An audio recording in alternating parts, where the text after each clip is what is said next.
సత్తు చెట్టు అనగానే ఆర్కేయిక్ వర్డ్స్ గా కనిపిస్తుంటాయి మనం. దాన్ని బాగా ఎవరికి వాళ్ళు క్లారిఫై చేసుకోవాలి. సత్తు ఏమిటి, చిత్తు ఏమిటి? చిత్తు అనేదే అసలు ఉన్నది. ఎందుకంటే అది self existent, self conscious, self evident. నేను నేను అనే భావం దేనికి ఉంటుందో అది సెల్ఫ్ అండి. ఒకటే మాట. నేను అనే భావం ఉన్నప్పుడు అదే ప్రమాణం అండి. తనకు తానే ప్రమాణం. తనకు తానే ప్రమాణం.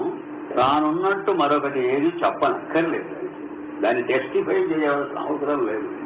తనకు తానే టెస్ట్ చేసుకోగలదు నేనున్నాను అని. కనుక అది సెంటర్.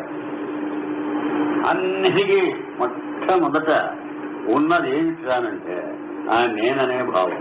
మీరు ఆలోచించుకోండి. నేననే భావాన్ని వదిలేసి నీకు ఏదైనా అనుభవానికి వస్తున్నదా? ఒక్కటే మాట.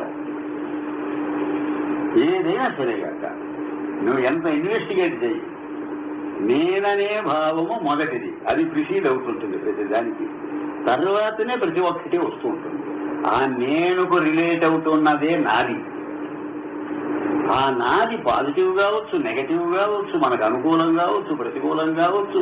ఏదైనా నేననే దానికి అది సంబంధించి ఉంటుంది. అందుకే ఆ సంబంధమే రిలేషన్. దేనికి రిలేట్ అవుతున్నది? నేనుకు. ఆ నేనప్పటికీ రిలేటివ్ కాదు, యాబ్సల్యూట్.